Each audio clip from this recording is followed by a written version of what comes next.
Shalom. Hello again.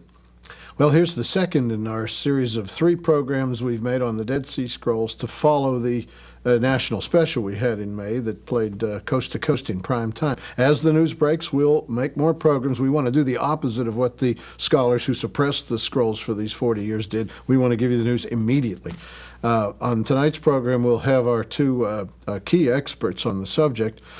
Professor James Tabor, and he's going to talk to us about the way they search the caves. It's very interesting, the equipment they use today and so on, and a little of the philosophy of what he feels as he finds these magnificent 2,000-year-old writings. And we'll have Professor Robert Eisenman, who is instrumental in the release of the new translations. In other words, this new translation made from the concordance and so on. He was very helpful in getting these scrolls released to a hungry Christian world. And he also will describe the history and kind of the suppression of the scrolls over the period of time. Very, very interesting story I'd like you to hear. Our man on location, Bill Dackman, as usual, will talk to these scholars, and I'll return after this. What happened was back in 1985-86, I was the National Endowment for the Humanities, American Schools of Oriental Research professor in residence at the Albright School in Jerusalem, the famous American school. And I came here to do research on the parallels between the early Christian community in Jerusalem and the Qumran community. But I was not able to do any research because they had all the scrolls sequestered, and there was nothing new we could do in Jerusalem that we couldn't do back in California. So when we saw what that situation was and that we basically wasted a whole year, we began to get very anxious about the access situation to the scrolls, and we started this campaign. And in 1989, we officially wrote to Strugnell and then to the who was then the new editor of the Scrolls International Committee, John Strugnell, and to Amir Drury, who was the new director of the Department of Antiquities in Israel. We officially asked for access to hitherto sequestered scrolls, and we found that they were not going to give us access. Our intention at that time was to do a court case in the Supreme Court. The import of that desire to do that had been to push them forward to open up the situation more. At that time, I began to receive pictures. People began from sources seeing my position on the point of the struggle to free up access to the scrolls. Pictures began to come to me from unidentified sources that I'm not at liberty to tell. And I suppose the reason I was singled out was because they figured I'd know what to do with them. And they were right. I did know what to do with them, and my intent from the beginning was to publish all the scrolls, have free access for everybody. I never liked this idea that only qualified scholars, because the moment you get into the idea of qualified, then they say, well, who's qualified? He's qualified and he isn't. Professor Golb in Chicago, who is a great scholar in his own right, because he disagrees with this professor over here, they can say he isn't qualified. Or a fundamentalist Christian, or someone who believes in the word of the Bible, or something like that, because they don't like his theories about what he thinks about the Bible, then they say that he's a fanatic or a crazy. We're not going to give him access. That's not the way scientific endeavor moves forward. Scientific endeavor moves forward by free information. We began to see that the whole thing was kind of peculiar, and we began to look into the origins of what happened. And that goes back into the whole history of how the scrolls were found, who found them, and the process of finding. And your audience or your listeners or viewers may not know, the first scrolls were found in the middle of the Arab-Israeli struggle in 1947. And those scrolls, one way or another, found their way into the hands of the Israelis. And most people thought that was all the scrolls there were. That was considered or called Cave 1. As the caves were revealed, they got numbers in the order, chronological order in which they were found. So the scrolls from Cave 1 made their way ultimately into an institution in Israel known as the Museum of the Book. So when they got into that, and at that time the Israelis did not try to make any political capital out of them. They didn't try to build scholarly empires. They published everything. They didn't publish final editions with commentaries that let everyone have free access, and that was the right way to proceed. However, after that began to happen, more scrolls came in. At that time, the partition of Palestine occurred. Those were caves 2, 3, 4, 5, 6, etc., on up to 14. So between 1949 and 1956, a whole new other group of scrolls were coming in. But by that time, the area was under Jordanian administration. These were Hebrew, Aramaic documents.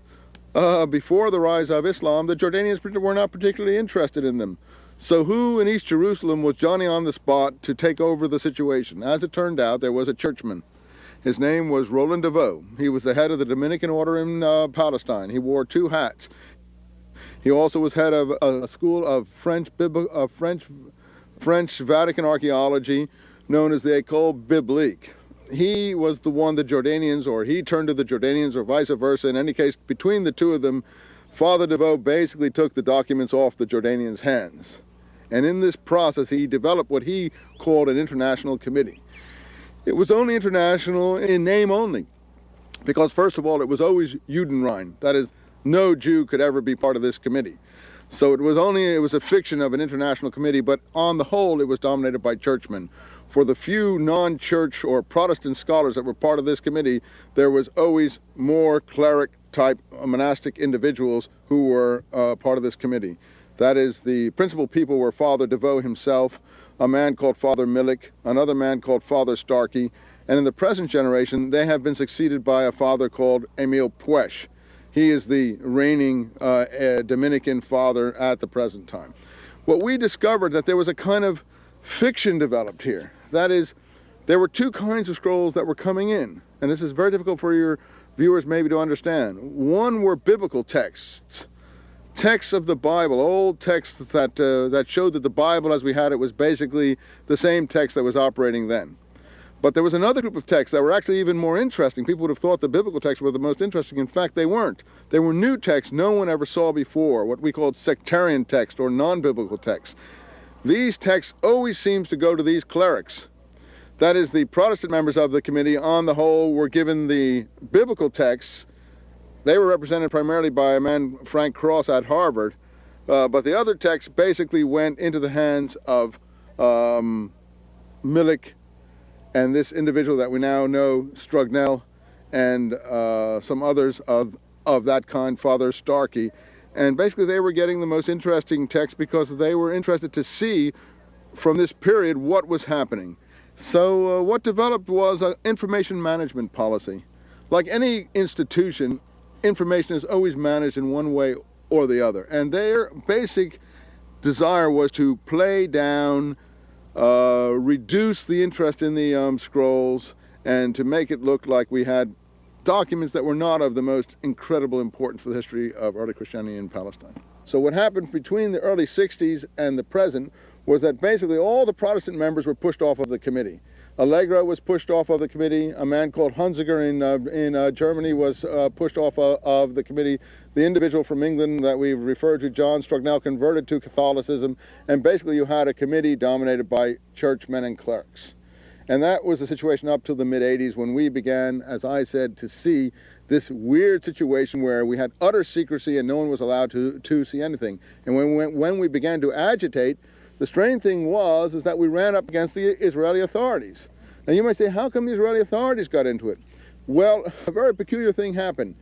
In 1965, John Allegro, who had been fired from the committee by the others, because he was English, had great influence with the Jordanian authorities. And at that time, the Jordanians themselves were getting very fed up with what they were witnessing as far as the secrecy of this committee. John Allegro prevailed upon the king and his associates to nationalize the material in the East Jerusalem area in the Rockefeller Museum. And so in 1966, right before the Six-Day War, the Jordanian government nationalized the Dead Sea Scrolls in the Rockefeller Museum as a preliminary step towards taking control away from this church-dominated group and giving it to a more open scholarly group. The Israelis conquered the area in 1967. They benefited from John Allegro's pressure on the Jordanian government. That is, the Israelis now succeeded to the ownership of the scrolls because the Jordanians had nationalized them. But the Israelis knew nothing about all of this conflict that had gone on before. And so they basically gave the International Committee a new lease on life. So we had 20 more years of secrecy now under Israeli sponsorship. When the Israelis began to realize what was going on in 1986, 87, and 88, and under our pressure began to introduce their own people, then they became sensitive because they said to the world at large, look, we've just got our people into this now. How come you're just taking it away from us? And that was the basic approach of the Israeli establishment, of the newspapers in Israel, and so on. But our response to that was simple. It was too little, too late. The time had come for open access to all scholars without differentiation, and we achieved that this year through 3 events. 1, the computerized reconstruction of the unpublished transcripts. 2, the opening of the Huntington Library files, for which I was a consultant, and I was the first scholar to be allowed in to see the Huntington Library files. And 3, our final publication of the complete facsimile edition of all of the Dead Sea Scrolls, which we did in November, which included all the pictures that had been coming to us since 1989, approximately 1,800 plates. As far as we're concerned, the whole controversy is over. Now that the latest scrolls have been released, where does the search for new material go from here? We'll explore that question with Professor James Tabor. We just want to solve the mystery. Who are these people? Are there more scrolls? So there are really 2 phases: systematically surveying all the caves and doing the ground scan in the more interesting areas.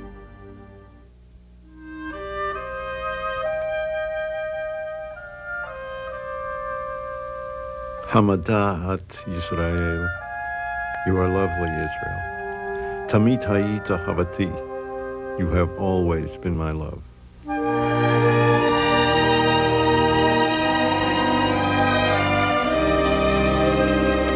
Ken ahavti otach, yes, I've loved you, Israel. Ki ohev Hashem min hashamayim, as he loves you from above. The land of Israel, Israel my love, is like no other land in the world. We're bound for the promised land. We're going back to Israel. And the people who have joined us on past tours say it's an experience they will treasure for the rest of their days. I think every Christian needs to come here and just sense the same things that I guess all of them that have felt going before us, because we've heard it said that your whole life will be changed if you come to the Holy Land and you can relate more to where Jesus was in the temple and all the great and mighty things that he did. And I can now join them in saying everyone needs to come to the Holy Land. Well, it's one thing to read the words and then to be able to look out here and see Jesus walked across the slain, and it brings it all to a sense that it really happened. This is my second tour with Zola. The first one was in June of 1984, and it was a beautiful tour. It was so lovely, and I love Israel so much I had to come back and see it again and live it again. Come with us to Israel and walk where Jesus walked. Let us break bread together in Jerusalem. I've traveled through Israel dozens of times. Believe me, it's the most exciting and spiritually satisfying journey you can undertake in this life.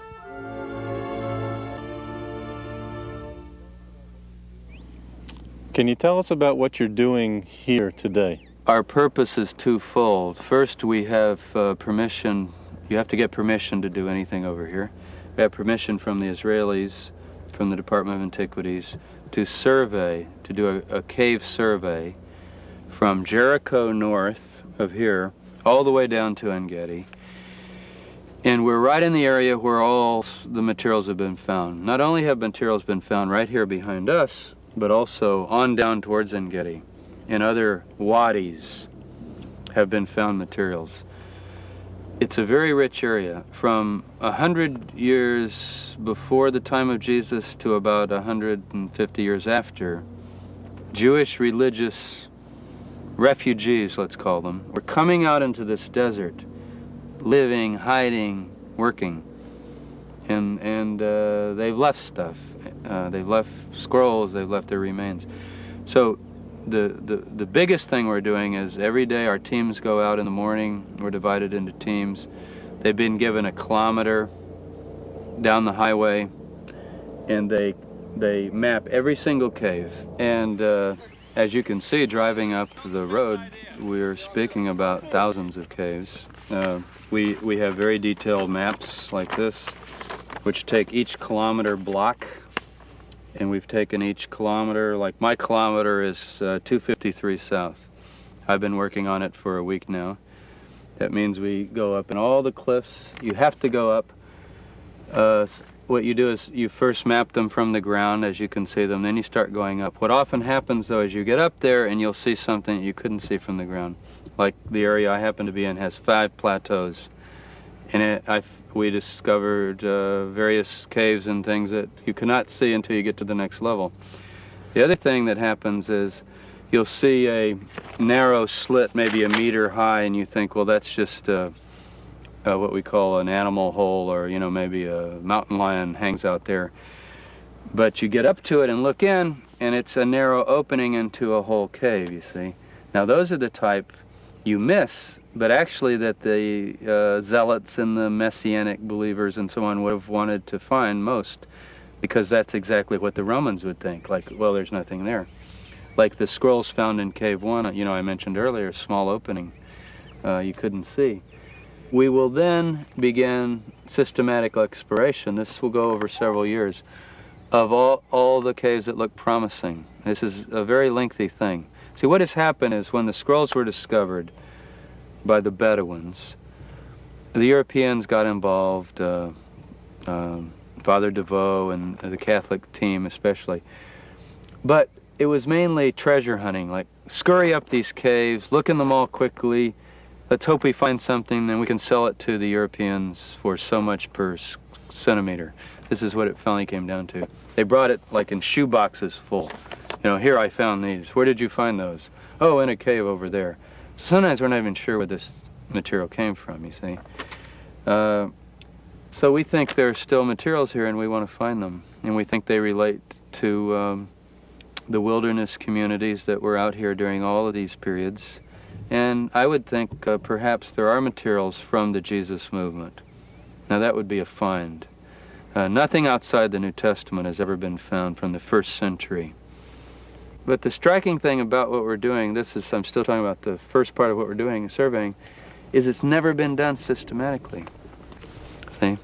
Are you using something special to help you find things? No, when you go up in the cliffs, we are using radar ground scan equipment. If we find, let's say you go in a cave and it looks really promising, Roman pottery, fire marks on the wall, clearly inhabited from the period, and you have 3 to 4 meters of bat dung and debris. We are modern archaeologists. What do? We don't just take our team in with masks and start digging and sweating. We take the ground scan in, run it around the floor of the cave. It tells us how deep everything is. This is the new lazy man's way to do archaeology. This is Geophysical Survey Systems Subsurface Interface Radar System number 10. The unit is the acquisition system, which is capable of connecting to the 500 megahertz antenna that you see in front of me. These pieces of equipment together can identify with changes that occur below the surface, and the hopes are that we may be able to identify with voids or cavities or changes in the earth that may present indications or evidence of where we might have antiquities or some other type of interesting artifacts that have been left here over the centuries. Mr. Thomas Fenner, one of our geologists, has used the equipment in Egypt in front of the Great Pyramids, where he's discovered a channel that has led to the location of some antiquities.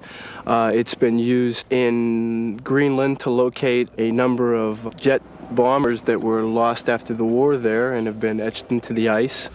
With the ground scan, you don't have to excavate, which creates great problems anyway with the Orthodox Jewish community about digging up a Jewish grave for scientific reasons. It's just not to be done.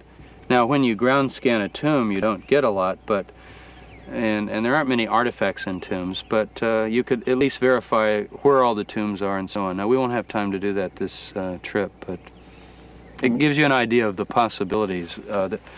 It's not the answer to everything, but it's certainly a time saver. And also you don't go tearing up the landscape.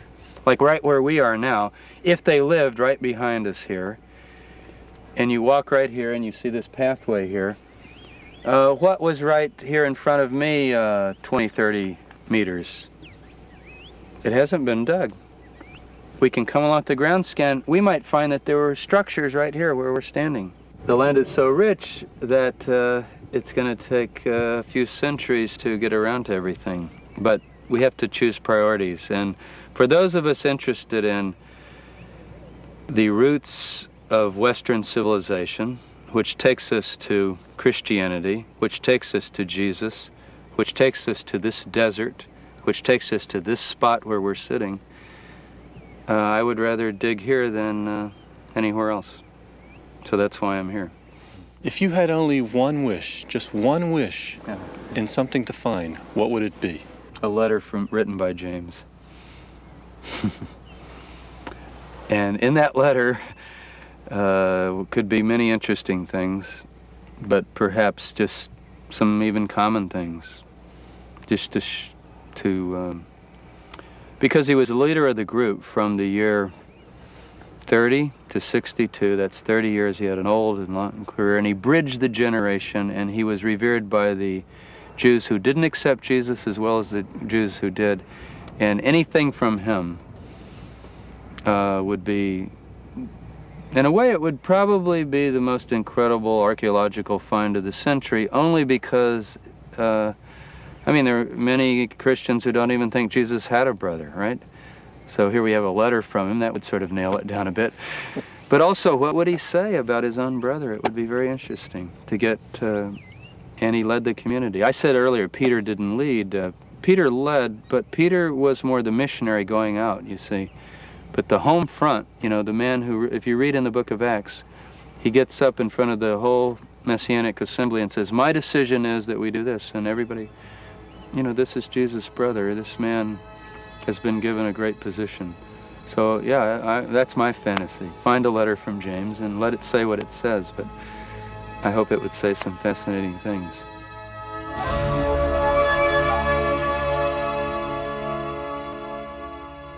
Well, Professor Tabor's speculation's fascinating. What would James, the brother of Jesus, write in a letter to his older brother? James is becoming a hero of the Dead Sea Scrolls. It's clear that he was officiating at Qumran, and many feel he's the author of a Jamesian kind of early Christianity. When we look at the epistle, of course, he wrote the epistle of James, and the introduction in my Schofield Bible says something about him. James, called the Just, mentioned by Paul with Cephas and John as pillars in the church at Jerusalem. He seems to have been, as a religious man, austere, legal, ceremonial. He was a very serious believer, let's put it that way. If he were a Jew today, we would say very orthodox. His book is addressed to the 12 tribes of Israel, that is the dispersed Jewish believers throughout the empire. So we have epistles to the Jews, James, Peter, Hebrews, John, and so on. And they say about him he was always in prayer. There were calluses on his knees, imagine. His epistle seems to discuss what he calls the perfect law of liberty. We could quote James 1:25, but whoso looketh into the perfect law of liberty and continueth therein, he being not a forgetful hearer, but a doer of the work, this man shall be blessed indeed. And the things about the works, doers of works and not just hearers and so on. Without works, faith is dead, James said, not meaning that we believe by works, but when we believe by faith, then our faith transmits into works for this Christianity, for this Messianic Judaism. He wrote, ye have not, for ye ask not, and pleaded with people to be constantly in prayer. And he himself did that. He wrote, honor the poor, and his brother taught the same and always did that. Would James say to Jesus Christ, you're too liberal? Only Gentiles are going to follow you with the kind of message you have. At Qumran, people were almost monastic. They lived very austere lives, like it says of James here. They were not people. you might say. Jesus enjoyed a good meal. Jesus ate with publicans and sinners. He was criticized for that. The Lord had an ironic style of speaking. He wasn't afraid to address a crowd. The people down at Qumran, that would not be true of those. John the Baptist was kind of a transitional figure. He could live at Qumran in the wilderness. He could eat locusts and honey, but he was a people person. He would go to the Jordan and baptize crowds. He would lecture them. He would preach to them. He would cry out a voice crying in the wilderness, and he would be able to reckon with a crowd of people. James and Jesus were different, brothers who observed Judaism in different ways. Of course, I'm talking about Jesus as a man. We're talking, too, of the Son of God, we remember. I don't know. My overall impression is, looking at all that Jesus said, perhaps looking at writings about him, perhaps hearing from people who knew Jesus and heard him speak, James really would have written, as it was written of Jesus in the gospel, truly, thou art the Son of God. Next week, we're going to talk about Jesus in particular. The Messiah will be our topic. Tune in then. And in the meantime, our offer is all 7 of these Dead Sea Scrolls programs, from the first one through the National Special through these 3, $69, please. You can order it at our post office box, or you can call in with a credit card and order that. You can also get the Scrolls Report, a written version of the same, $9, please. And remember, you can just give us gifts. We accept them and we use them for the programs you're seeing. And Sha'alu Shalom Yerushalayim. Pray for the peace of Jerusalem.